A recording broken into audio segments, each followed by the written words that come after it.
Hello दोस्तों, नमस्कार। बहुत बहुत स्वागत है आप सभी का आज के इस लेक्चर में, जहां हम पढ़ने वाले हैं forest resources of Madhya Pradesh के अंतर्गत कुछ अन्य चीज़ें, कुछ और बहुत इंपॉर्टेंट चीज़ें।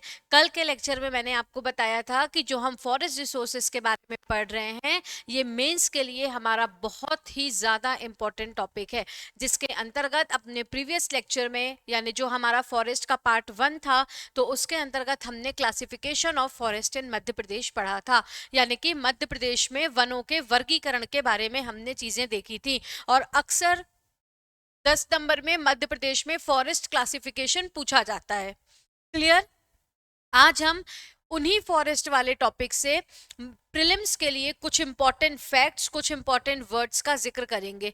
मैंने आपसे कहा था कि मैं आपको ISFR, Indian state of forest report के बारे में पढ़ाऊंगी, लेकिन उस रिपोर्ट, जो वो हमारी रिपोर्ट है, जो ISFR की रिपोर्ट है, वो पूरी तरीके से आज प्रिपेयर नहीं हो पाई है। कल कुछ काम था और उस वजह से मैं उसे पूरी तरीके से प्रिपेयर नहीं कर पाई हूँ, जिसके लिए I am extremely sorry. But जो हमारा नेक्स्ट लेक्चर होगा, it's my promise to you all कि जो हमारा नेक्स्ट लेक्चर होगा, यानी कि जब हम कल से, यानी कि जो हमारा नेक्स्ट लेक्चर होगा, उसमें जब हम वो national park and wild life sanctuaries start करेंगे, उस लेक्चर को स्टार्ट करने से पहले मैं आपको ISFR पढ़ाऊंगी। This is my promise to you all. लेकिन ऐसा नहीं है कि आज मैं आप लोगों को ऐसे ही छोड़ दूं। आज मैं आप लोगों को एक बहुत इंपॉर्टेंट चीज पढ़ाने वाली हूं फॉरेस्ट रिसोर्सेज पढ़ने के बाद। ठीक है? क्योंकि मेरी रिस्पॉन्सिबिलिटी है कि अगर मैं ISFR नहीं पढ़ा पा रही हूं, तो दूसरी कोई ऐसी इंपॉर्टेंट चीज पढ़ाऊं जो आपके एग्जाम में काम आए। काम क्या, बहुत काम आए, एग्जाम में आए ही वो चीजें पेपर में सामने। क्लियर? तो मैं वो चीजें आपको पढ़ाने वाली हूँ। क्लियर है दोस्तों? चलिए, तो हम शुरू करते हैं आज के लेक्चर को। और आज मेरा आप सभी से विनम्र निवेदन है कि जो कुछ भी मैं आपको पढ़ा रही हूँ, आज के लेक्चर में आपको जो भी फैक्ट्स, जो भी ईयर्स बताए जा रहे हैं, प्लीज प्लीज आप उस चीज को अच्छे तरीके से नोट करते जाइएगा। एक ब्लैंक पेज लीजिएगा, लगभग 2 पेजेस में सारी बातें आ जाएंगी आज की। और उन 2 पेजेस को आप अपनी जो मेन बुक, जिस भी बुक से आप PSC के लिए, अपने MP के लिए पढ़ते हैं, उस पेज के फर्स्ट पेज पे आप उसको स्टेपल करेंगे। क्लियर? चलिए, तो अब स्टार्ट करते हैं। स्टार्ट करने से पहले थोड़ा सा हम प्रीवियस जो हमने कल पढ़ा था उसको रिवाइज कर लेते हैं, जिससे हम चीजों से कनेक्टेड रहे हैं ना। तो कल हमने क्या पढ़ा था? Forest classification.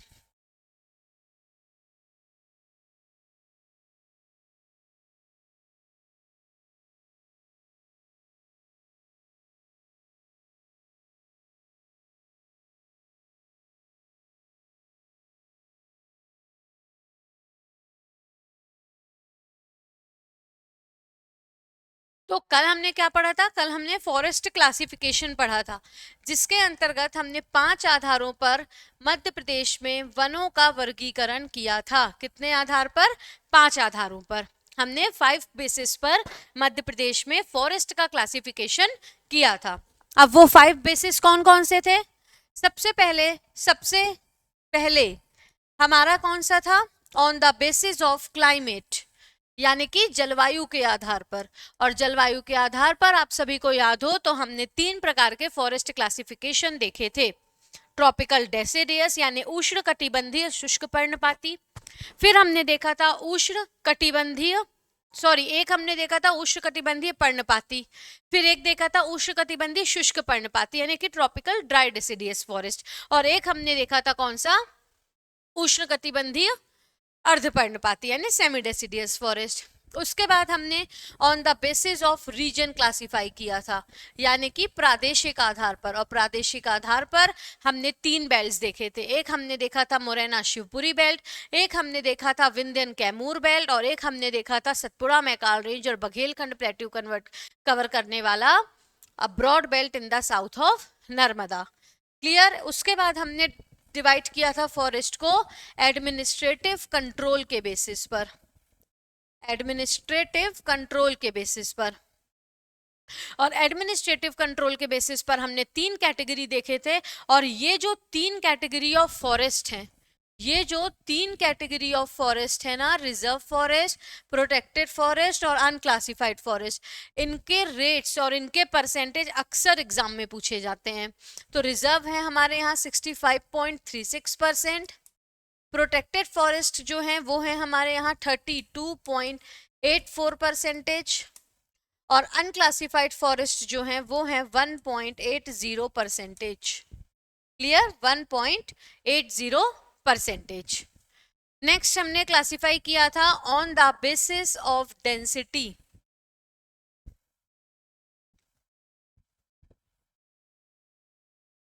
On the basis of density. Next हमने क्लासिफाई किया था घनत्व के आधार पर, डेंसिटी के आधार पर, और डेंसिटी के आधार पर भी हमने 3 प्रकार देखे थे। वो 3 प्रकार कौन से थे? Very dense forest, moderate dense forest and open forest. Clear. उसके बाद हमने देखा था on the basis of species, जिसको हमने डिटेल में जिसका जिक्र किया था। उसमें हमने प्राइमरी और सेकेंडरी स्पीशीज में पहले देखा था टीक, जो 26.2% एरिया पर मिलता है। उसके बाद हमने देखा था साल, फिर हमने देखा था तेंदू, और नेक्स्ट हमने देखा था बैम्बू। नेक्स्ट हमने देखा था बैम्बू। और सेकेंडरी स्पीशीज में हमने कई सारी चीजें देखी थी, खैर वृक्ष, महुआ, उसके अलावा गम एटसेट्रा। ये सारी चीजें हमने देखी थी, और इतनी चीजों के बारे में हमने अपने प्रीवियस लेक्चर में डिस्कस किया था, if you all remember. Clear. आज हमें पढ़ना है फॉरेस्ट के बारे में कुछ अदर इंपॉर्टेंट फैक्ट्स, जिसमें एक वर्ड है, देखिए 2 वर्ड है हमारे पास, 2 वर्ड हमें सुनने को मिलते हैं। एक मिलता है फॉरेस्ट कवर, जिसका डेटा प्रत्येक 2 वर्षों में ISFR के द्वारा पब्लिश किया जाता है। Indian state of forest report is a biennial report published by forest survey of India. और परेशान नहीं होना, इस रिपोर्ट को इन डिटेल मैं अपने अगले लेक्चर में आपको पढ़ाने वाली हूँ, और उससे भी ज्यादा इंपॉर्टेंट टॉपिक मैं आपको आज पढ़ाने वाली हूँ। क्लियर। तो एक है फॉरेस्ट कवर, और एक होता है हमारा RFA, यानी कि रिकॉर्डेड फॉरेस्ट एरिया। तो हमें कई बार ये दोनों वर्ड्स के बीच फर्क समझ में नहीं आता है ना। एक होता है रिकॉर्डेड फॉरेस्ट एरिया, और एक होता है कौन सा? Forest cover. तो रिकॉर्डेड फॉरेस्ट एरिया और फॉरेस्ट कवर में क्या फर्क होता है? तो रिकॉर्डेड फॉरेस्ट एरिया, सबसे पहले तो फॉरेस्ट कवर देखते हैं। Forest cover refers to all the land with the tree canopy of more than 10% in an hectare area. क्या बोला मैंने? All the land with the tree canopy of more than 10% in an hectare area, यानी कि वो पूरी जमीन जहां पर जो वृक्षों की कैनोपी है वो प्रति हेक्टेयर एरिया पर 10% से अधिक हो। वो पूरी जमीन, वो पूरा एरिया जहां जो वृक्षों की कैनोपी है वो प्रति वर्ग एरिया पर, प्रति हेक्टेयर एरिया पर 10% से ज्यादा हो, उसको क्या बोलते हैं? उसको बोलते हैं हम फॉरेस्ट कवर। और ये जो फॉरेस्ट कवर है, ये वाली जो है, इसे पब्लिश करने का काम करता है कौन? Forest survey of India. Forest Survey of India, published by Forest Survey of India in ISFR. in ISFR। तो मध्य प्रदेश का या हमारी कंट्री का या किसी भी स्टेट का ISFR कितना है? Indian state of forest report के अनुसार फॉरेस्ट कवर कितना है, ये किससे पता चलेगा? ISFR से। किसी भी स्टेट का या कंट्री का फॉरेस्ट कवर कितना है, ये कहां से पता चलेगा? FSI की रिपोर्ट ISFR से, Indian state of forest report, जो फॉरेस्ट सर्वे ऑफ इंडिया के द्वारा पब्लिश की जाती, जिसका हेडक्वार्टर देहरादून में है। क्लियर। और ये जो रिपोर्ट है ये बाइनियल है, इसके बारे में बहुत सारी चीजें बताऊंगी, डोंट वरी। फिलहाल के लिए याद रखना कि व्हाट इज फॉरेस्ट कवर, तो all the land with the tree canopy, कितनी, 10% से ज्यादा 1 हेक्टेयर एरिया पर, इन हेक्टेयर एरिया। क्लियर। उसके बाद दूसरा वर्ड है recorded forest area, recorded forest area. तो अब ये क्या होता है, तो वो एरिया, रिकॉर्डेड फॉरेस्ट एरिया ये वो एरिया होता है जो कि सरकारी दस्तावेजों में मेंशन है। The area which is notified by the government as the forest area. क्या बोला मैंने, the area notified by the state government S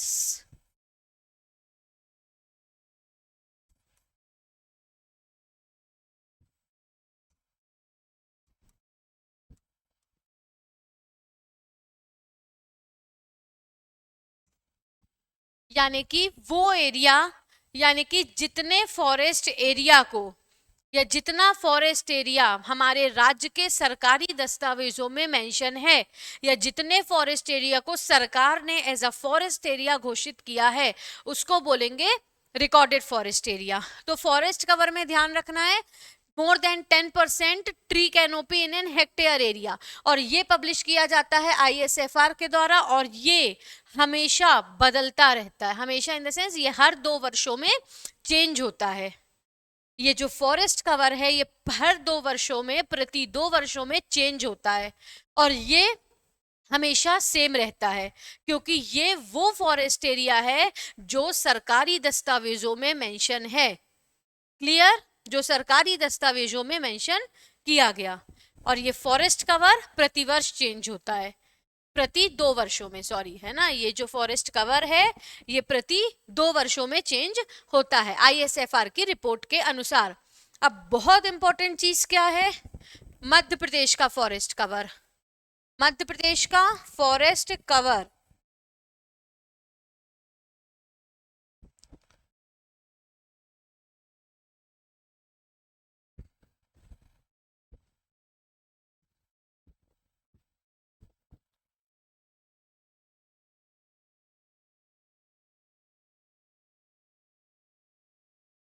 Madhya Pradesh का फॉरेस्ट कवर, अब ये रिपोर्ट कितने वर्षों में आती है, 2 वर्षों में। इसीलिए कहां से पता होना चाहिए, 2017 से। क्यों पता होना चाहिए, क्योंकि प्रीवियस डेटा भी PSC के द्वारा पूछा जाता है। ISFR अभी हाल ही की ISFR दिसंबर में रिलीज हुई, तो उससे क्वेश्चन नहीं पूछा जाएगा, क्वेश्चन पूछा जाएगा उसके पिछले या पिछले के पिछले। इस साल ऐसा हुआ भी है कि इस बार के SDG से क्वेश्चन नहीं पूछा गया, इसके पिछले वाले के से पूछा गया था, है ना। इसलिए प्रीवियस डेटा भी पता होना, खास करके ऐसे इंपॉर्टेंट चीजों का। तो 2 वर्षों में, प्रति 2 वर्षों में पब्लिश होती है, तो 2017, 2019, 2021 और 2023, इन 4 ईयर्स का आपको पता होना चाहिए। ठीक, तो 2017 में था 77414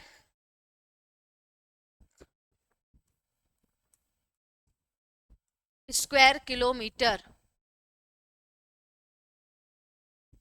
फिर 2019 में हुआ 77482.5 square kilometer, then 77493 square kilometer, और फिर 2023 यानी प्रेजेंटली कितना है, 77073 स्क्वायर किलोमीटर।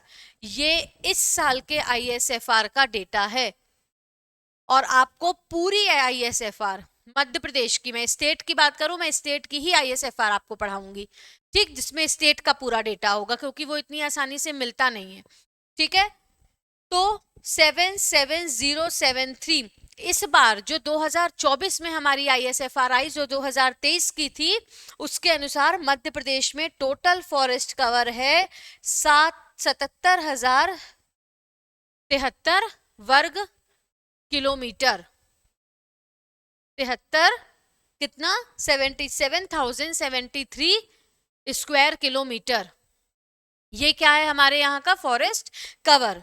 और ये जो फॉरेस्ट कवर है ये प्रति 2 वर्षों में बदलता है। I will repeat again and again कि ये जो फॉरेस्ट कवर है वो प्रति 2 वर्षों में क्या होता है, चेंज होता है, बदलता है। क्लियर। तो परसेंटेज वाइज अगर अपन देखें तो, अगर हम परसेंटेज वाइज देखें तो कितना 17 में था 25.11%, फिर इन दोनों में था 25.14%।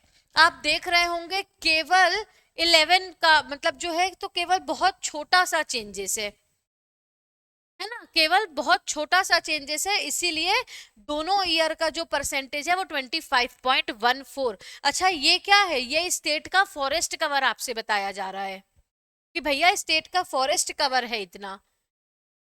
25.11% 17 में, 18, 19 और 21 में इतना, और 2023 में दुख की बात है कि हमारा फॉरेस्ट कवर कम होके केवल 25% रह गया है, जो 2017 के कंपैरिजन में कम है।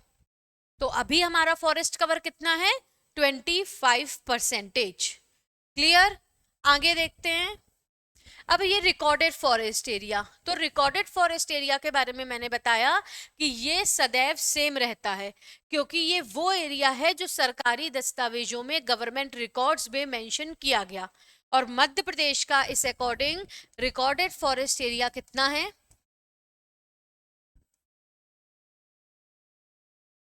30.72% of total area of Madhya Pradesh. यानी मध्य प्रदेश के कुल एरिया के 30.72% में क्या है दोस्तों, फॉरेस्ट है। इस किलोमीटर के हिसाब से देखें तो 94,689 स्क्वायर किलोमीटर। और ये क्वेश्चन एग्जाम में पूछा जा चुका है, ये क्वेश्चन एग्जाम में पूछा जा चुका है। तो आई होप कि अब आपको फॉरेस्ट कवर और रिकॉर्डेड फॉरेस्ट एरिया के बीच का जो डिफरेंस है वो समझ में आ गया होगा। अब आपको फॉरेस्ट कवर और रिकॉर्डेड फॉरेस्ट एरिया के बीच का जो भी फर्क है वो समझ में आ गया होगा। क्लियर है। नोट करिए इसको, फिर आगे बढ़ते हैं और कुछ इंपॉर्टेंट ईयर्स को नोट करते हैं।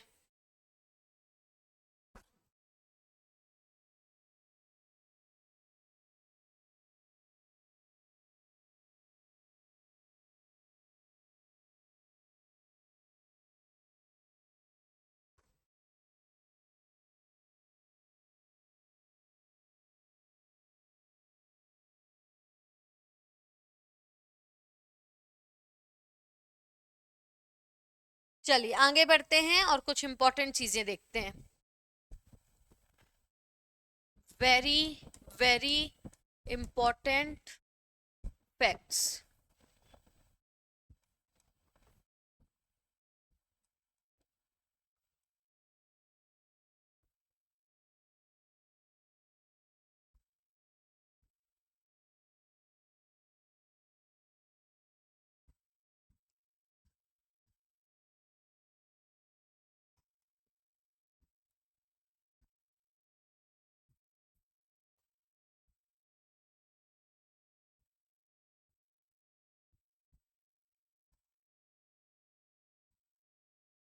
तो सबसे पहले आपको लिखना है ईयर 1860, नेक्स्ट ईयर लिखना है ईयर 1970 और year 1976।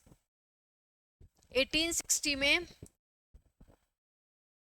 MP state forest department established.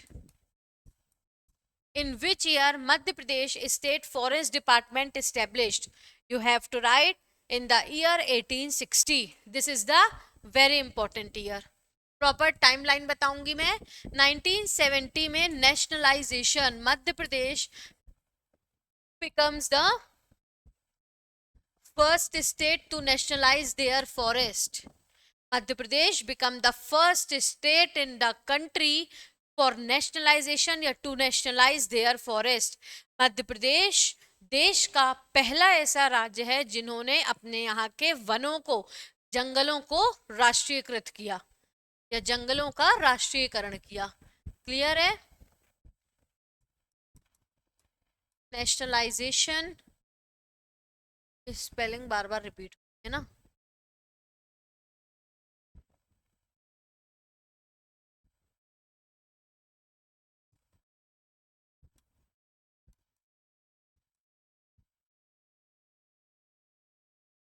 फिर 1976 में एक वर्ड है सोशल फॉरेस्ट्री, यानी कि सामाजिक वानिकी. तो ये word, the word social forestry was used for the first time, was used for the first time by National Commission on Agriculture, by National Commission on Agriculture. तो 1860 में क्या, Madhya Pradesh state forest department. In the year 1970, nationalization of Madhya Pradesh forest, nationalization of MP forest. And the year 1976 में क्या, first time by National Commission of Agriculture the word social forestry is used. आगे देखिएगा 1982, very important, very important. IIFM, Indian Institute of Forest Management, established in the year 1982 at Bhopal. Established in the year 1982 at Bhopal. अब confuse नहीं होना, Indian institute of forest management situated है भोपाल में और Indian institute of forest research ये situated है जबलपुर में. Indian institute of forest management जो है वो भोपाल में है और Indian institute of forest research ये जबलपुर में है. तो कंफ्यूज नहीं होना.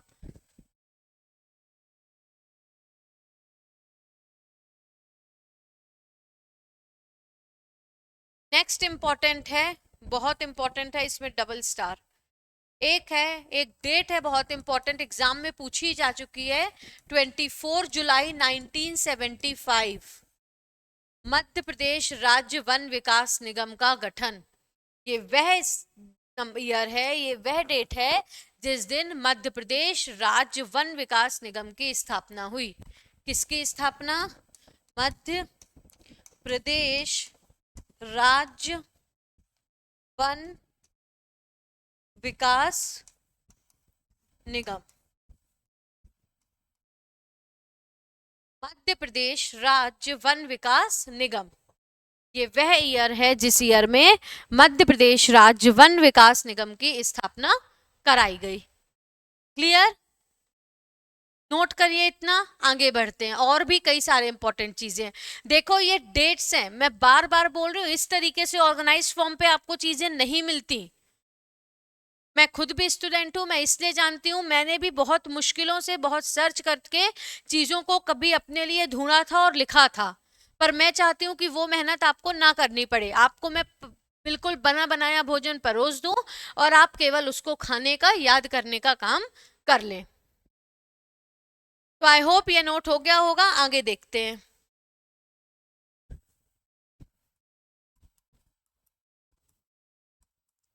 ये मैं वापस से लिख देती हूँ, नहीं तो लोगों को लगेगा कि इंपॉर्टेंट नहीं है और फिर वो इसे याद करने से वंचित रह जाएंगे, है ना. और ऐसा हमें होने देना नहीं है.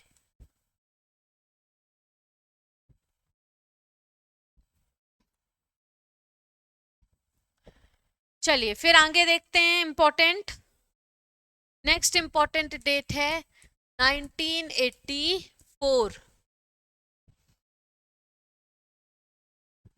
मध्य Pradesh state minor forest produce cooperation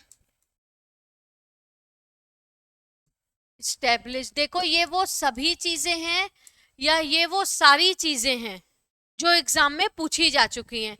ये वाला जो क्वेश्चन है ना, ये भी एग्जाम में आपसे पूछा जा चुका है। क्लियर? मध्य Pradesh state minor forest produce, लघु वन उत्पाद जो है उसका फेडरेशन की स्थापना कब हुई? In the year 1984। एग्जाम में पूछा जा चुका है, इसलिए मैं आप लोगों को ये बता रही हूं। आगे एक इंपॉर्टेंट डेट है 11 अप्रैल 2005 की, और एक बहुत इंपॉर्टेंट डेट है 12 जुलाई 2005, जिसमें 11 अप्रैल 2005 को Madhya Pradesh state biodiversity board established, और 12 जुलाई 2005 को Madhya Pradesh state eco tourism development board was established. ये दो बोर्ड्स जो हैं जिनकी स्थापना की गई, these both are very important. ये बहुत इंपॉर्टेंट है। एक 11 अप्रैल 2005 जब Madhya Pradesh state biodiversity board का गठन किया गया, और एक है 11 अप्रैल 2005 जब 12 जुलाई 2005 जब state eco tourism development board का स्थापना की गई, और एक है स्टेट बायोडायवर्सिटी बोर्ड की स्थापना कब की गई? 11 अप्रैल 2005 को। और लिखिए अभी 1971, और एक है 19 नवंबर 1987। तो 1971 मध्य प्रदेश प्रदूषण नियंत्रण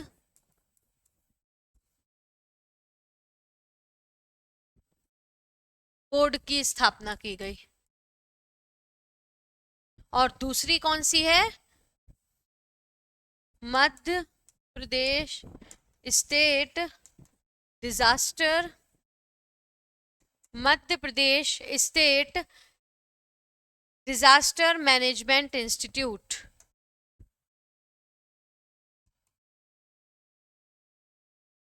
ये भी कहां पर? भोपाल में। ये भी कहां पर? भोपाल में। और ये सभी चीजें जो हैं वो भोपाल में स्टैब्लिश की गई। कहाँ स्थापित की गई? भोपाल में।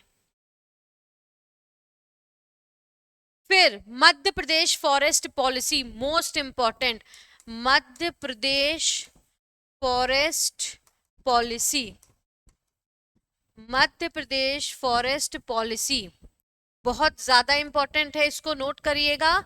Madhya Pradesh forest policy first policy, और अभी करेंटली जो पॉलिसी अभी लागू है, मतलब जो करेंटली अभी इन्फोर्स्ड है। तो फर्स्ट आई थी 1952 में, और लेटेस्ट आई 4 अप्रैल 2005।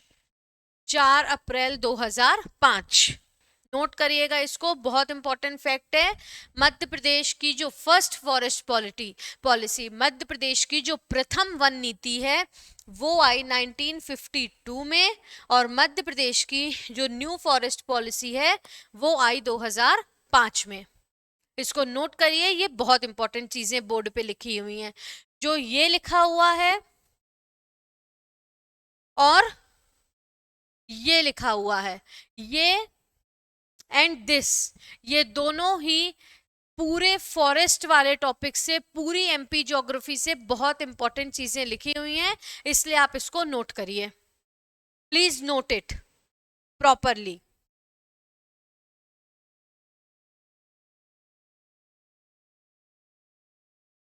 क्लियर? अब आगे बढ़ते हैं। कुछ और चीजें देखते हैं। मध्य प्रदेश में अक्सर ये क्वेश्चन पूछा जाता है हजारों बार एग्जाम में कि मध्य प्रदेश में कितने वन वृत्त पाए जाते हैं, मध्य प्रदेश में कितने फॉरेस्ट सर्कल हैं। तो मध्य प्रदेश में has 16 forest circles and 62 forest divisions. Madhya Pradesh है 16 forest circles and 62 forest division. ये बहुत इंपॉर्टेंट है, नोट करिए इसको। मध्य प्रदेश है 16 forest circle and 63 forest division, 62 forest division.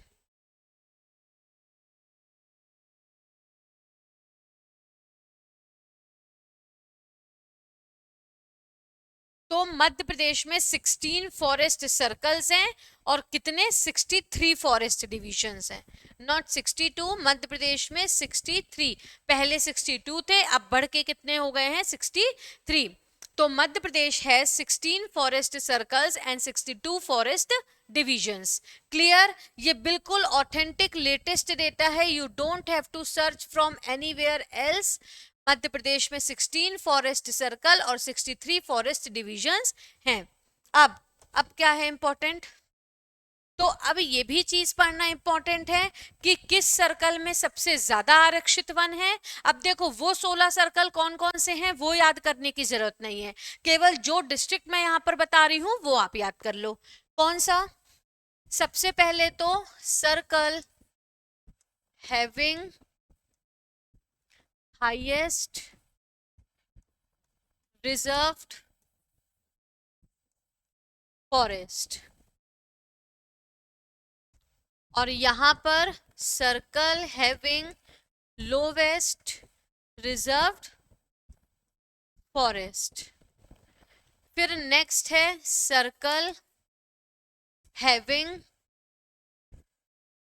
Highest protected forest, protected forest. और फिर है circle having lowest protected forest. तो इसमें आपको याद रखना है circle having highest reserve forest, Khandwa circle. सबसे ज्यादा आरक्षित वन खंडवा सर्कल में है। खंडवा सर्कल में जितने भी डिस्ट्रिक्ट शामिल हैं उसमें सबसे ज्यादा आरक्षित वन है। सबसे ज्यादा आरक्षित वन वाला वन वृत्त कौन सा है? खंडवा।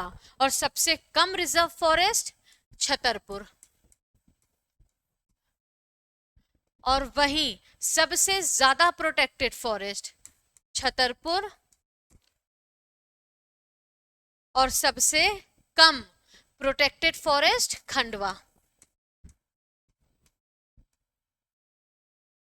क्लियर? तो the circle having highest reserve forest. अब सबसे ज्यादा, अब भैया सभी फॉरेस्ट आरक्षित कैटेगरी में तो प्रोटेक्टेड में कौन से होंगे, इसलिए सबसे ज्यादा रिजर्व्ड और सबसे कम प्रोटेक्टेड खंडवा में है, और लगभग सभी फॉरेस्ट प्रोटेक्टेड कैटेगरी में है छतरपुर में, तो रिजर्व में सबसे कम होंगे, इसलिए सबसे कम रिजर्व्ड और सबसे ज्यादा प्रोटेक्टेड फॉरेस्ट है छतरपुर सर्कल में।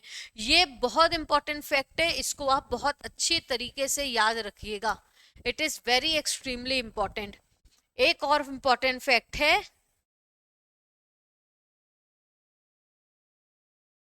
लार्जेस्ट और स्मॉलेस्ट फॉरेस्ट सर्कल। तो लार्जेस्ट फॉरेस्ट सर्कल है खंडवा और स्मॉलेस्ट फॉरेस्ट सर्कल है होशंगाबाद। इतनी चीजें और नोट करनी है आपको। लार्जेस्ट फॉरेस्ट सर्कल है खंडवा और लोवेस्ट फॉरेस्ट सर्कल कौन सा है, सॉरी स्मॉलेस्ट फॉरेस्ट सर्कल कौन सा है, होशंगाबाद। इतनी चीजें आपको फॉरेस्ट वाले टॉपिक से एकदम कंठस्थ याद होनी चाहिए। क्लियर है? कितनी चीजें देख लेते हैं।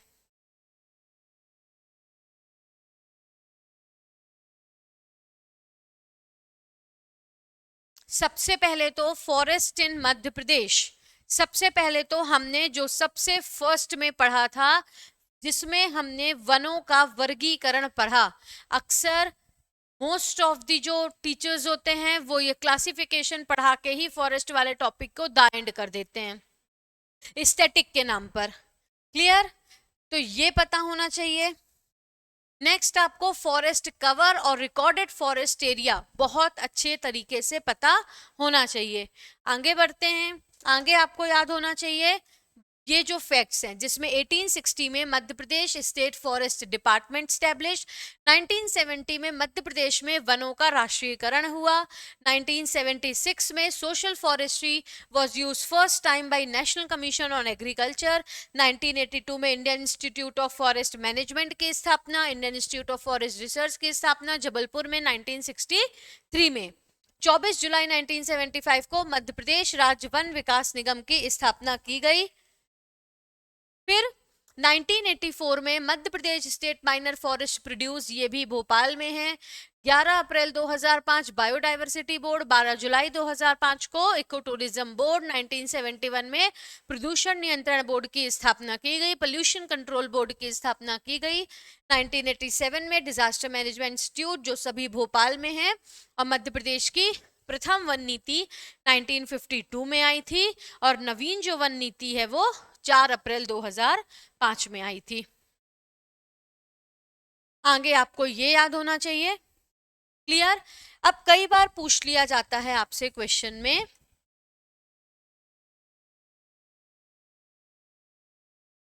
कि कौन सा ऐसा जिला है जहां 100% जो हमारे फॉरेस्ट हैं वो राष्ट्रीयकृत हैं, यानी राष्ट्रीयकृत इन द सेंस आरक्षित कैटेगरी में है।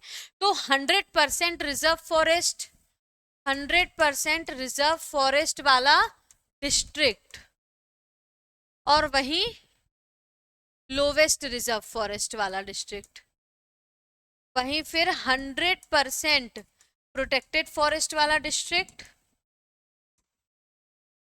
और लोवेस्ट प्रोटेक्टेड फॉरेस्ट वाला डिस्ट्रिक्ट कौन सा है?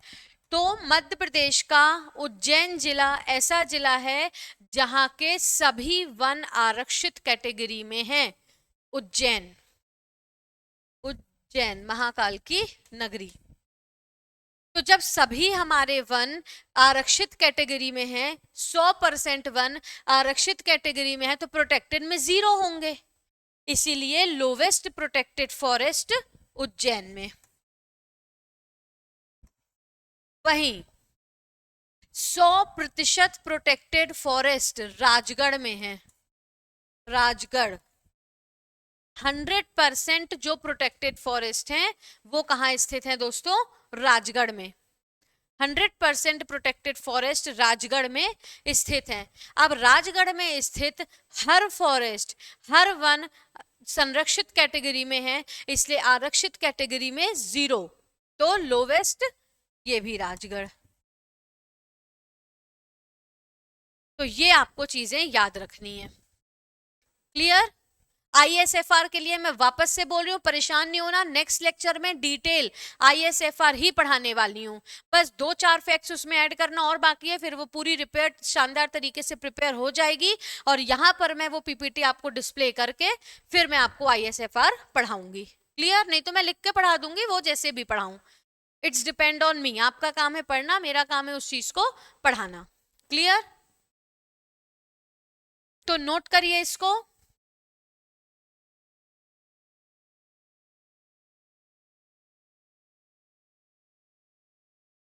फिर 2-3 फैक्ट और हैं, उसके बाद कुछ अवार्ड्स हैं पर्यावरण यानी कि फॉरेस्ट से रिलेटेड, और फिर हमारा फॉरेस्ट वाला टॉपिक समाप्त।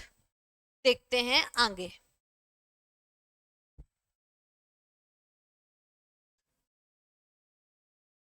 आगे एक इंपॉर्टेंट फैक्ट लिखते हैं। मध्य प्रदेश का प्रथम यानी कि पहला वन रजिक महाविद्यालय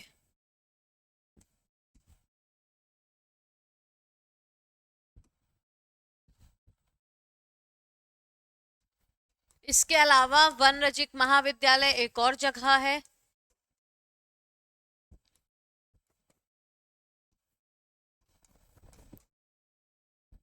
तो मध्य प्रदेश का जो पहला वन रजिक महाविद्यालय है उसकी स्थापना बालाघाट में की गई 1979 में। इसके अलावा एक बैतूल में भी है जिसकी स्थापना की गई 1980 में। तो कंफ्यूज नहीं होना, अगर आपसे पूछा जाएगा कि मध्य प्रदेश का पहला वन रजिक महाविद्यालय कहाँ है, then you will have to tick Balaghat 1979 में। क्लियर है? उसके बाद नेक्स्ट है ट्रॉपिकल फॉरेस्ट रिसर्च इंस्टीट्यूट। ये उसी की बात हो रही है, ट्रॉपिकल फॉरेस्ट रिसर्च इंस्टीट्यूट। ये है जबलपुर में। ट्रॉपिकल फॉरेस्ट रिसर्च इंस्टीट्यूट यानी कि उष्ण कटिबंधीय वन संस्थान, ये कहाँ स्थित है? जबलपुर में। उष्ण कटिबंधीय वन संस्थान ये कहाँ स्थित है दोस्तों? जबलपुर। फिर है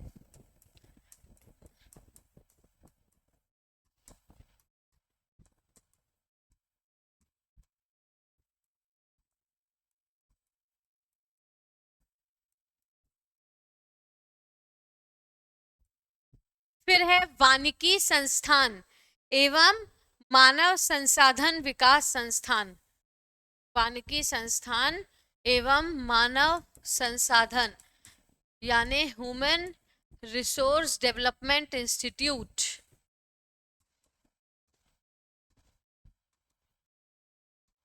ये है दोस्तों छिंदवाड़ा में। ये कहाँ है? छिंदवाड़ा में। तो वानिकी संस्थान यानी कि फॉरेस्ट्री इंस्टीट्यूट, फॉरेस्ट इंस्टीट्यूट अलग, forestry institute and human resource development institute, ये है छिंदवाड़ा में। कहाँ स्थित है ये? छिंदवाड़ा। ये छिंदवाड़ा लिखा हुआ है ना।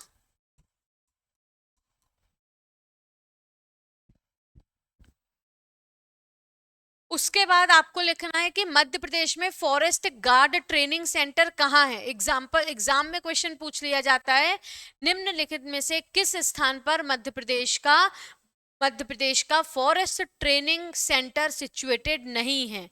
तो वो नहीं है के लिए हमें पता होना चाहिए कि कहाँ कहाँ पर है। तो मध्य प्रदेश फॉरेस्ट ट्रेनिंग सेंटर क्वेश्चन पूछा जाता है, पूछा जा चुका है, इसलिए यहां पर ये चीजें जो हैं वो आपको एक्स्ट्रा फैक्ट्स के रूप में, वेरी इंपॉर्टेंट फैक्ट्स के रूप में बताई जा रही हैं। शिवपुरी, रीवा, अमरकंटक, शिवपुरी, रीवा, अमरकंटक, लखनादौन। अब लखनादौन कहाँ है ये आप सभी को पता होगा, शिवनी में। बैतूल, झाबुआ, बालाघाट। मध्य प्रदेश में इतने स्थानों पर फॉरेस्ट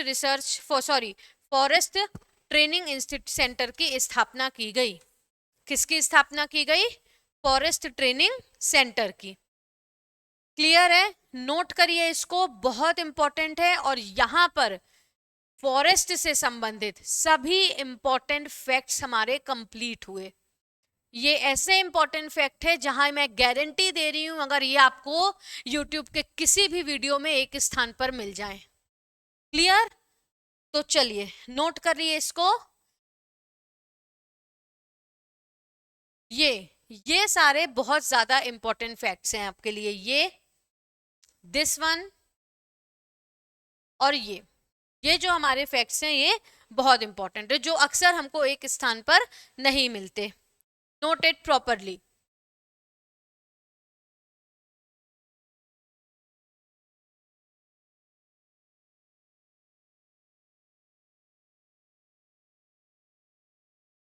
अब मध्य प्रदेश में फॉरेस्ट कंजर्वेशन से संबंधित 3 अवार्ड्स हैं। उनको और देख लीजिए और फिर हम अपने फॉरेस्ट वाले टॉपिक को एंड करेंगे। और आगे 10 से 15 मिनट में मैं आपको वो बताऊंगी जिसके लिए मैंने आपसे कहा था कि बहुत इंपॉर्टेंट चीजें मैं आपको बताने वाली हूँ। क्लियर? चलिए।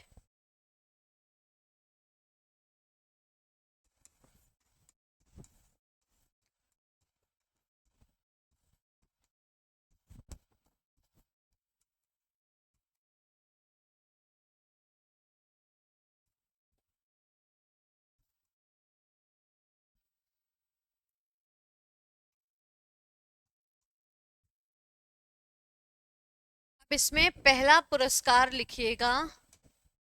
फर्स्ट पुरस्कार है हमारा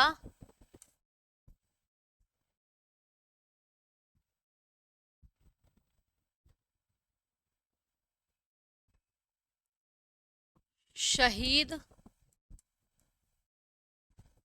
अमृता देवी बिश्नोई अवार्ड। नेक्स्ट है हमारा बसामन मामा अवार्ड। और फिर है हमारा कौन सा? वन प्रहरी पुरस्कार। वन प्रहरी पुरस्कार। तो ये 3 महत्वपूर्ण सम्मान है जो मध्य प्रदेश में वन संरक्षण या वन्य जीव संरक्षण के लिए इंसानों को यानी कि पीपल्स को और संस्थानों को प्रोवाइड किए जाते हैं। क्लियर? जिसमें शहीद अमृता देवी बिश्नोई अवार्ड ये प्रदान किया जाता है वन्य जीव संरक्षण के लिए यानी कि वाइल्ड लाइफ कंजर्वेशन के लिए, for wild life conservation.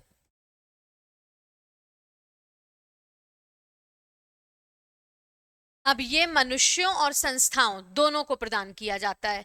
Basawan मामा गौ सम्मान भी फॉरेस्ट और वाइल्ड लाइफ कंजर्वेशन के लिए दिया जाता है।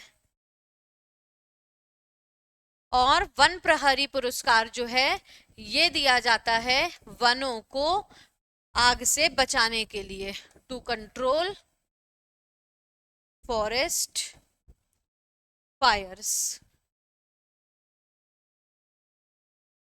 To control forest fires. Clear है? तो यहां पर हम कह सकते हैं कि हमने बहुत अच्छे तरीके से मध्य प्रदेश में वनों को पढ़ लिया। मध्य प्रदेश में वनों को हमने बहुत अच्छे तरीके से पढ़ लिया।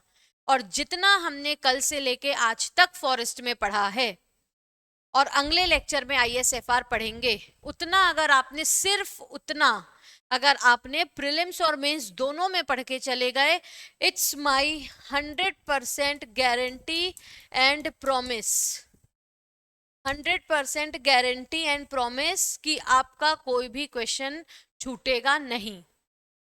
ठीक है? बस बात है विश्वास रखने की।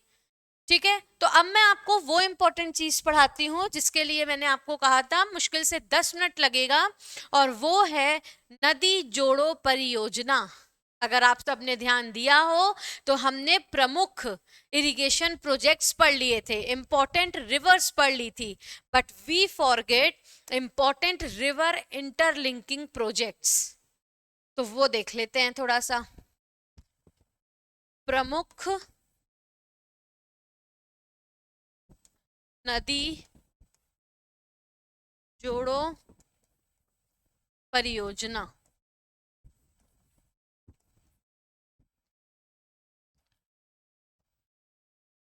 क्या देखना है हमको? इंपॉर्टेंट रिवर इंटरलिंकिंग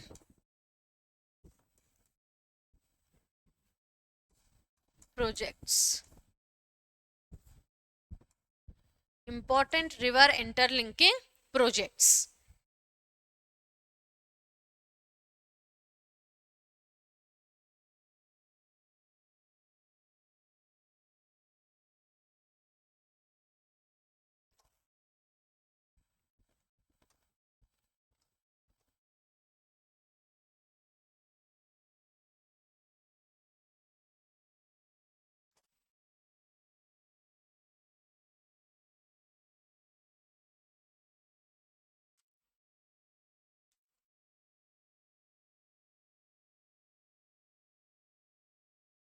तो सबसे पहले हम पढ़ेंगे कौन सी, केन बेतवा नदी जोड़ो परियोजना। हमारी जो फर्स्ट रिवर इंटरलिंकिंग प्रोजेक्ट है वो है Ken Betwa river interlinking project. हमारा पहला प्रोजेक्ट कौन सा है, केन बेतवा नदी जोड़ो परियोजना, और ये भारत की प्रथम नदी जोड़ो परियोजना है। ये भारत की पहली नदी जोड़ो परियोजना है जिसमें केन नदी का पानी बेतवा नदी को पहुंचाया जाएगा और इसके माध्यम से एमपी और यूपी में स्थित बुंदेलखंड क्षेत्रों को, जो ड्रॉट प्रोन बुंदेलखंड में क्षेत्र हैं, उनको पानी पहुंचाया जाएगा। क्लियर, उनकी जो पानी की समस्याएं हैं वो पूरी की जाएंगी। और इस प्रोजेक्ट के अंतर्गत इसका जो कुल बजट है, इसका जो टोटल बजट है वो कितना है, इसका टोटल बजट है 44,605 करोड़। 44,605 करोड़ ये इसका पूरा बजट है। कितना, ये बजट पूछा जा सकता है कि केन बेतवा नदी जोड़ो परियोजना का बजट कितना है, तो 44,605 करोड़। इस पे दौधन डैम की नींव रखी गई। दौधन डैम, इसकी नींव रखी गई on 100th birth anniversary of Atal Bihari Vajpayee. Atal Bihari Vajpayee, Atal Bihari Vajpayee ji की 100वीं वर्षगांठ पर इस प्रोजेक्ट के अंदर दौधन डैम की नींव रख प्रोजेक्ट की शुरुआत की गई। कहाँ रखी गई दौधन डैम की नींव, Khajuraho Chhatarpur.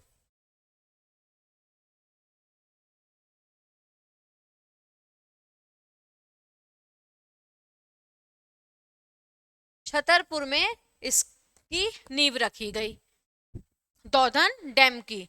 100th birth anniversary of Atal Bihari Vajpayee कब, 25 दिसंबर 2024, इसी साल 25 दिसंबर 2024 को। क्लियर, तो आपने अगर 25 दिसंबर का न्यूज़पेपर देखा होगा तो उसमें लिखा था दौधन डैम का शिलान्यास, यानी कि इनॉग्रेशन किया गया इस प्रोजेक्ट का दौधन डैम की नींव रखकर। किस डैम की नींव रखी गई, दौधन डैम। और इस प्रोजेक्ट से अब ये जो इंपॉर्टेंट जो रिवर लिंकिंग प्रोजेक्ट्स होते हैं या जो डैम्स होते हैं ना, इनको हम मल्टीपर्पस प्रोजेक्ट बोलते हैं। और मल्टीपर्पस प्रोजेक्ट क्यों बोलते हैं, क्योंकि ये केवल एक उद्देश्य से इनकी नींव नहीं रखी जाती, इनका उद्देश्य केवल एक नहीं होता, बल्कि ये कई सारे उद्देश्यों को पूरा करते हैं, जैसे कि irrigation, drinking water supply and hydro electricity power generation. The same with the Ken Betwa link project, जिसके अंतर्गत मध्य प्रदेश का जो बुंदेलखंड क्षेत्र है और उत्तर प्रदेश में जो क्षेत्र है जो कि ड्रॉट प्रोन है, ठीक है, जो सूखाग्रस्त है, तो मध्य प्रदेश में 44 लाख पीपल्स बेनिफिटेड होंगे इस प्रोजेक्ट से, उन्हें ड्रिंकिंग वाटर प्राप्त होगा। और उत्तर प्रदेश में 21 lakh people, 21 lakh people in Uttar Pradesh benefited from this project. और साथ ही साथ 103 मेगावाट का हाइडल पावर जनरेशन भी होगा। 103 मेगावाट का हाइडल पावर जनरेशन भी इसी से होगा। कितना जनरेशन होगा, 103 मेगावाट का हाइडल पावर जनरेशन, केन बेतवा लिंक परियोजना।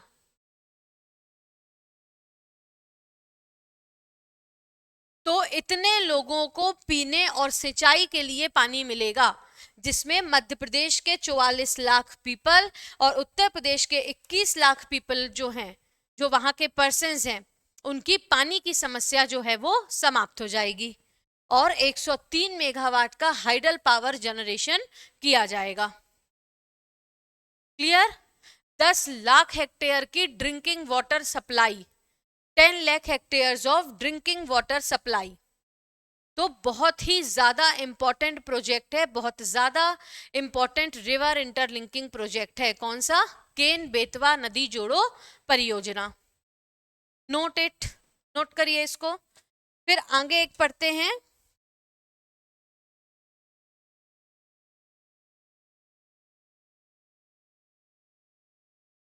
फिर नेक्स्ट इंपॉर्टेंट है पार्वती काली सिंध चंबल, जिसकी नींव जस्ट एक हफ्ते पहले रखी गई। यानी इसकी नींव रखी गई 25 दिसंबर को, और उस प्रोजेक्ट की नींव कब रखी गई थी? उस प्रोजेक्ट की नींव रखी गई थी दोस्तों 17 दिसंबर को। देखते हैं। तो दूसरा है हमारा कौन सा? पार्वती काली सिंध और चंबल।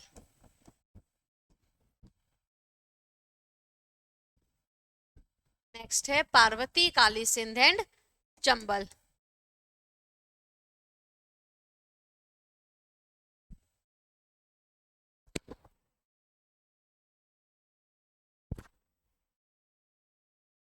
तो सबसे पहले इसका जो अनुमानित बजट है, या इसका जो टोटल बजट है, वो कितना है? 72,000 करोड़ रुपए। और ये जॉइंट प्रोजेक्ट है, joint project of Madhya Pradesh and Rajasthan, joint project of Madhya Pradesh and Rajasthan. Clear है? नेक्स्ट है इसकी नींव, यानी कि इसका इनॉग्रेशन। तो इसका इनॉग्रेशन दोस्तों किया गया 17 दिसंबर 2024 को। इसका जो इनॉग्रेशन है वो किया गया 17 दिसंबर 2024 को, 17 दिसंबर 2024 को। और ये खबर भी पेपर में 17 दिसंबर को आई थी, जिसमें जिसमें हमने क्या देखा था कि जो पीएम मोदी हैं वो एक घड़े से पानी दूसरे घड़े में डाल रहे थे। यानी कि एक नदी से पानी दूसरी नदी में भेजा जाएगा पानी की समस्या को सॉल्व करने के लिए। क्लियर है? और इसमें मध्य प्रदेश के सीएम, राजस्थान के सीएम और सेंट्रल वाटर मिनिस्टर, केंद्रीय जल मंत्री सीआर पाटिल, वो प्रेजेंट थे इसके इनॉग्रेशन में। क्लियर? इसका इनॉग्रेशन राजस्थान में किया गया। तो इसका बजट है टोटल 72,000 करोड़ रुपए, 72,000 crore rupees. It is the joint project of Madhya Pradesh and Rajasthan, जिसकी नींव 17 दिसंबर 2024 को रखी गई।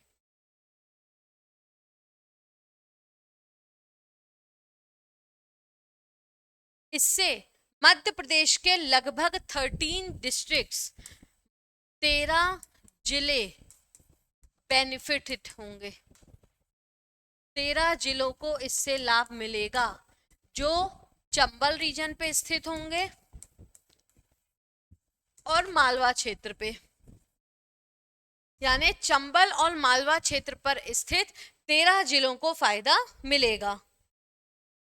40 लाख पीपल्स को drinking water supply, 40 lakh people को पीने का पानी मिलेगा, पीने का पानी, यानी उनकी पानी की समस्या दूर, उनकी पानी की समस्या दूर हो जाएगी।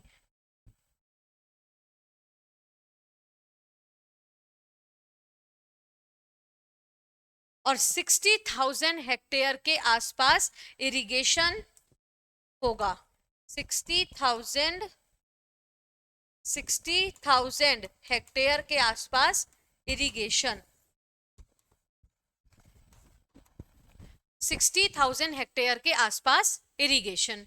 तो पार्वती काली सिंध चंबल जो परियोजना है, ये परियोजना का शिलान्यास, इसका जो उद्घाटन है वो 17 दिसंबर 2024 को हुआ, जिसमें हमने देखा था कि पीएम मोदी, जो उस दिन का न्यूज़पेपर था उसमें फ्रंट पेज पे लेफ्ट हैंड साइड पे इमेज बनी हुई थी।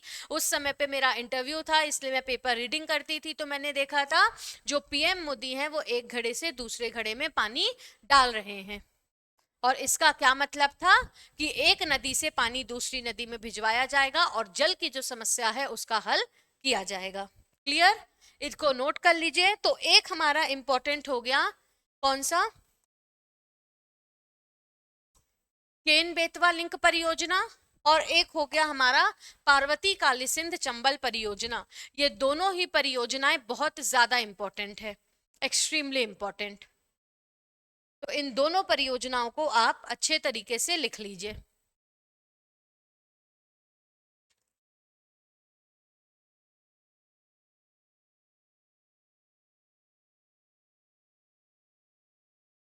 फिर एक है नेक्स्ट है नर्मदा शिप्रा।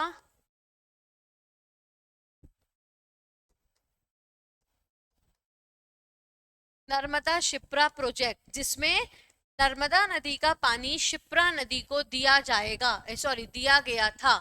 और ये जो परियोजना है, ये परियोजना सिंहस्थ के पहले इसका निर्माण किया गया और इसका एम था to provide water during Simhastha. आप सभी को पता होगा 2016 में उज्जैन में सिंहस्थ लगा था और सिंहस्थ में पानी की कमी ना हो, लोग इतना स्नान करने आते हैं, इसलिए नर्मदा एक पाइपलाइन बिछाई गई उस पूरे रीजन में। खंडवा में ओमकारेश्वर जाते समय वो पाइपलाइन देखने को मिलती है, तो वो पूरी पाइपलाइन बिछाई गई, जिससे क्या हो सके, जिससे नर्मदा नदी का पानी जो है वो शिप्रा नदी में लाया जा सके। क्लियर? देखते हैं इसके बारे में कुछ इंपॉर्टेंट चीजें। इसका एम क्या था? इसका एम था to provide water during Simhastha. To provide water during Simhastha. Total budget, तो इसका टोटल बजट था 432 करोड़। इसका टोटल बजट था 432 करोड़। और इसका जो ड्यूरेशन था, इसका ड्यूरेशन नवंबर 2012 से फरवरी 2014 तक, यानी कि 14 मंथ, 14 महीनों तक ये काम चला था। और फिर 2016 में क्या आया था? सिंहस्थ का आयोजन किया गया। और फेज 2 भी 2028 के सिंहस्थ के लिए अनाउंस कर दिया गया। The phase 2 has been announced.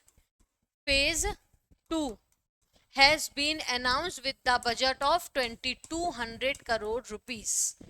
With the budget of 2200 crore rupees, phase 2 has been announced.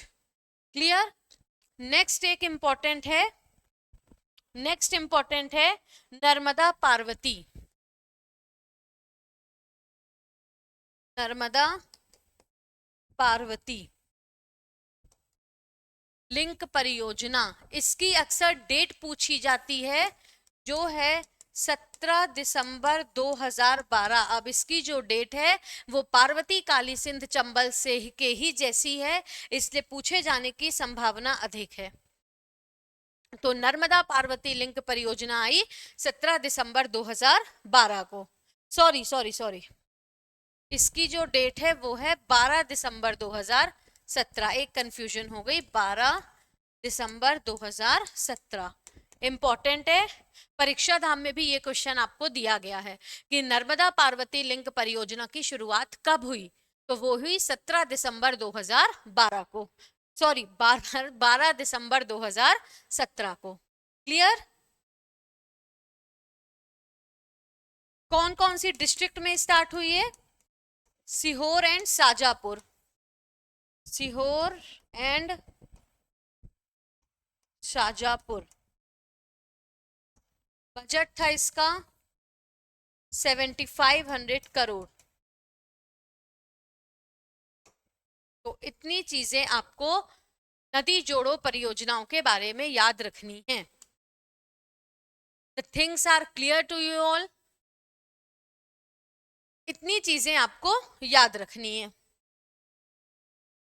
नदी जोड़ो परियोजना में क्या देखा हमने? एक तो बहुत इंपॉर्टेंट है केन बेतवा लिंक परियोजना। नेक्स्ट जो है बहुत बहुत इंपॉर्टेंट वो है पार्वती काली सिंध चंबल परियोजना। एक मध्य प्रदेश राजस्थान की है और केन बेतवा वाली मध्य प्रदेश और उत्तर प्रदेश की है। नेक्स्ट है नर्मदा शिप्रा प्रोजेक्ट और एक है नर्मदा पार्वती प्रोजेक्ट। क्लियर? तो आई होप इतनी चीजें क्लियर होंगी दोस्तों आपको, और इसी उम्मीद में कि आप ये चीजें कल के लेक्चर से पहले याद कर लेंगे, मैं आज के लेक्चर को एंड करती हूं। On this hope that you all will learn everything written in this board today। और कल हमको पढ़ना है ISFR जो 10 से 15 मिनट का टॉपिक है, और देन हम स्टार्ट करेंगे important national parks of Madhya Pradesh. पहले इंपॉर्टेंट नेशनल पार्क्स पढ़ लेंगे, बाद में ISFR पढ़ लेंगे, या पहले ISFR पढ़ लेंगे बाद में नेशनल पार्क्स, जैसा मूड होगा। क्लियर है?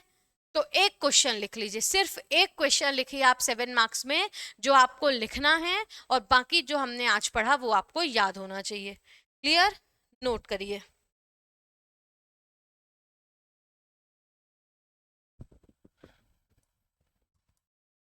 केवल एक क्वेश्चन लिखिएगा आप।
ये क्वेश्चन है कि आपको डायग्राम के साथ मध्य प्रदेश में जलवायु के आधार पर कितने प्रकार के वन हैं वो बताने हैं। क्लियर? तो दोस्तों बढ़िया तरीके से 7 नंबर में इस आंसर्स को लिखिएगा, और जो चीजें हमने आज पढ़ी उसको याद करिएगा। तब तक के लिए आप सभी का धन्यवाद।